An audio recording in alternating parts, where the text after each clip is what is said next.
Yes, we are. And so today we have two questions come in.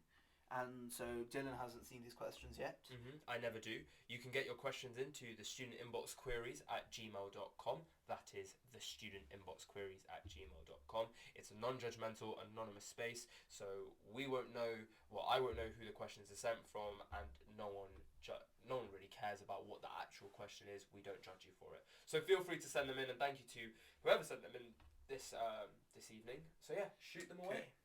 So the first question for you, Dylan, is what thing, I don't know what they mean by thing, I assume either event or noun or whatever, however you interpret the word thing, do you think the British do better than any other country? And I have an answer for this, because I was thinking about this question when I read it, and I became very passionate about one topic. Now, take this with a pinch of salt, but I do think drinking. I won't lie. This is bad for me to say, but I do love British drinking culture. It's great. Okay. When it doesn't get over the limit, obviously. But okay. Yeah, what about you? I was going to say plug sockets. What? I think the British plug what, socket... three pin plug socket? The 3-pin plug socket is arguably the finest engineering design of all time. I mean, I'm just staring at plug socket right now. I'm in awe, quite frankly. I hate the 2-pin ones, like in America and stuff. In America, like, when you have to use the adapters, I'm like, no, just get a 3-pin. It's so easy. It's safer, it's easier, and you also have the option to turn it on and off, saving electricity. Exactly. What more can you ask for? And it's aesthetically pleasing compared to the American one, I would like to say, or the EU one, or any other one. The South Asian one. Yeah. Second question. What is your favourite month of year? Favourite month of year? It's not January, even though it's my birthday month. It is probably August, because August is when we have always done our family holidays, so I just have the most memories in August. But I think also, more importantly, August is the time for real reflection for me, because July I'm just spent a lot of time like just chilling, partying, getting work done from school, like especially in the last few years.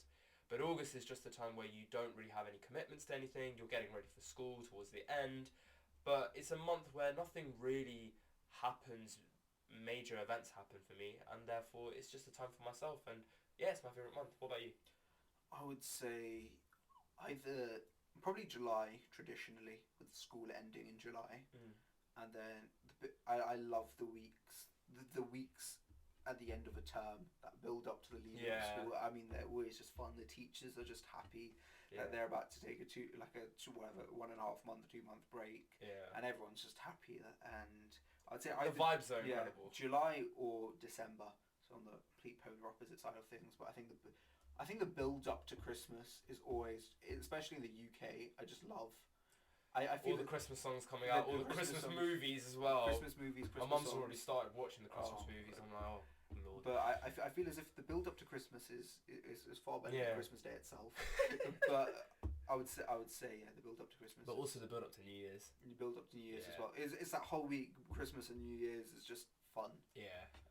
Not a care in the world, even though for us it will be, because we'll spend most of the day revising. But it is what it is. We'll still sing Old Lang Syne. Yeah. And then another thing I was saying about when I just talk about months just very quickly is that it is November, and I feel as if it's a month of reflection.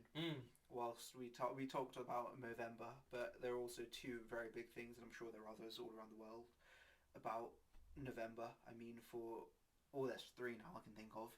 So Remembrance, as many of you know, is on the 11th of November, a time where we honour those who have died in battle to protect the freedoms that we have today. Think about this, guys at home and girls at home.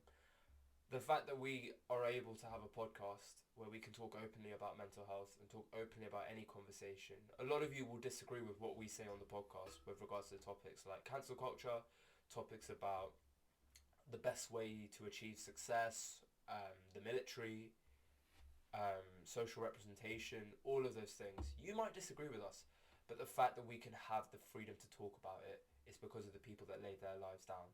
And carry on. So I would say Remembrance is also a huge thing in November. November, as we talked about, reflecting on men's physical and mental health. And then for Hindus, coincidentally this year, I mean it depends on the lunar month, Diwali is this year, which is the end of the Hindu calendar. Also the Jain. In the Jain calendar, it's the marking of Lord Mahavir's final state into nirvana. Not to get too philosophical, but it's essentially his ascension into enlightenment. So it's a big time for I think us two personally this month, and time for celebration and reflection. And the final thing is for our dear friends across the pond. In the US, they celebrate Thanksgiving, which is a time for reflection where you show. I don't know about the history of it, but I do know in the contemporary that it's a time of reflection to show what you're thankful for, and it's all coincidental, but November is also the second last month of the year, which also seems extremely fitting. So I feel as if the next few weeks should be times of reflection, times of understanding, and times of getting to know your friends better. Yeah. Checking in on them and ensuring everyone's doing as well as they possibly can as we come up to the build up to Christmas and New Year's. Brilliant. I can't really think of anything else to add. So thank you very much for listening to this podcast on November, men's mental and physical health, as well as prostate cancer, and then answering the inbox as well. We really do appreciate you listening into all of the episodes. We always trying to do, myself and Aniruddh, is make a positive impact on the world, whether this be through conversing with guests or just trying to hash out our thoughts together as a friendship. So thank you very much for listening. Make sure to like, share and subscribe to the podcast on YouTube, Spotify, and like all of the reels that we put out on YouTube, as well as all of the videos that we are putting out on Instagram. Make sure to share this around, guys. We really do want to try and reach as many people as possible. And thank you very much again for listening to this podcast. Have a good one, guys. We'll see you in 2 weeks' time. Thank you. Thank you. Goodbye.